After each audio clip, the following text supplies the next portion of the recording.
जो हम लोग रिवीजन कर रहे हैं इकोनॉमी का, उसमें एक सबसे इम्पॉर्टेंट बात ये है कि जैसे कि आप लोगों को पता है कि जो इंडियन फार्मर्स हैं, तो इंडियन फार्मर्स के लिए सबसे बड़ा इनकम का जो सोर्स है वो एग्रीकल्चर है, राइट, फार्मिंग करना। लेकिन उसके बाद अगर हम देखेंगे तो जो पशुपालन होता है, जिसको हम एनिमल हस्बेंड्री कहते हैं, वो एक इम्पॉर्टेंट सोर्स है।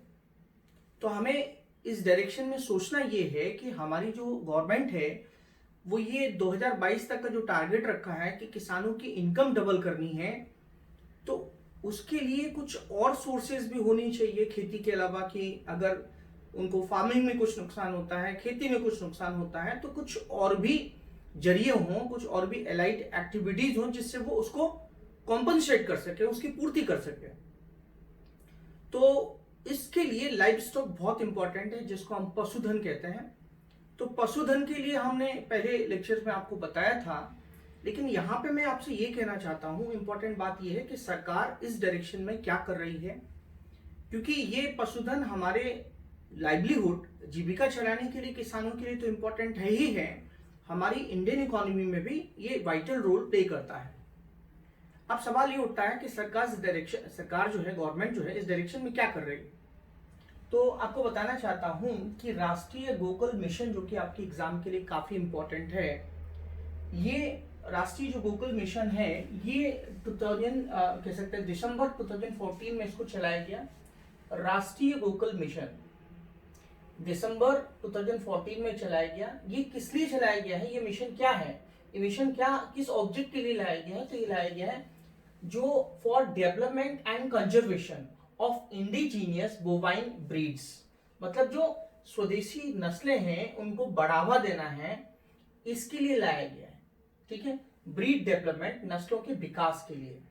ठीक है, आगे हम बात करेंगे। In order to improve productivity and increase milk production, government ये चाहती है कि हमारा जो प्रोडक्शन हो वो इंप्रूव हो और साथ ही साथ जो है मिल्क का प्रोडक्शन बढ़े। जैसे कि आपको पता है कि आज भारत एक लीडर है, ठीक है, मिल्क प्रोडक्शन के लिए। तो वैसे कि सबसे खास बात यह है कि हमारे यहाँ जो गाय और भैंसें जो दूध देती हैं, पूरे दुनिया में जो उनकी जो प्रोडक्टिविटी है वो काफ़ी कम है। ये एज कम्पेयर्ड अगर हम अदर कंट्रीज़ की बात करें, भले ही हमारा रैंक फर्स्ट है, लेकिन फिर भी जो है हमारी प्रोडक्टिविटी काफ़ी कम है। तो इसलिए गवर्नमेंट ये चाहती है कि इसकी प्रोडक्टिविटी बढ़ाया जाए, मिल्क प्रोडक्शन बढ़ाया जाए, और साथ में चाहती गवर्नमेंट ये है कि जेनेटिक अपग्रेडेशन हो, मतलब जिसको हम हिंदी में बोलते हैं आनुवंशिकी उन्नयन हो, ठीक है, of cattle and development and conservation of indigenous breeds, मतलब स्वदेशी नस्ल है उसके विकास के संरक्षण के लिए राष्ट्रीय गोकुल मिशन लाया गया है, ताकि हमारा जो मिल्क का प्रोडक्शन है वो बढ़े, और जो मिल्क का प्रोडक्शन बढ़ेगा और साथ साथ में जो ब्रीड डेवलपमेंट होगा उसके लिए जो है उनके कंजर्वेशन के लिए योजना लाई गई है। मोटा मोटी तौर पे आप ये समझ लीजिए। इसके लिए 2400 करोड़ का बजट एलोकेट किया गया है। ये दिसंबर 2014 में शुरू हुआ है, 2021-22 से लेके 2025-26 के लिए है ये। ठीक है, ये बहुत महत्वपूर्ण बात है ये। अब मैं आपको ये बताना चाहता हूँ कि देखिए 80 मिलियन से ज्यादा लोग जो है हमारे, वो इस पर डिपेंड करते हैं। किस पर? इसके रोजगार पर, इसकी लाइवलीहुड पे, इसके ऊपर।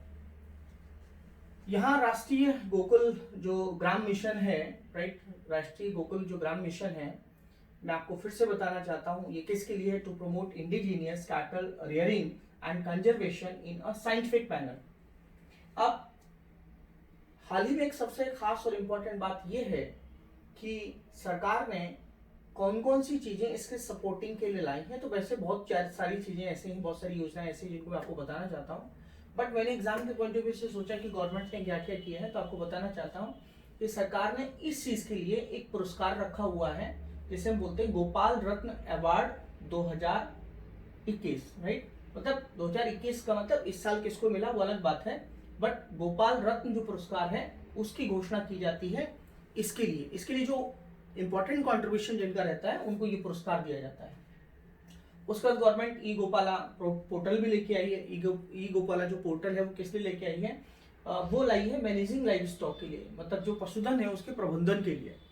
उसके बाद मैं आपको बताऊं कि अभी जो है गवर्नमेंट इसमें जो आर्टिफिशियल इंटेलिजेंस जो टेक्निक्स है वो भी यूज कर रही है। उसे जो टेक्नीशियंस होते हैं एआई के लिए, उनको हम कहते हैं मैत्री।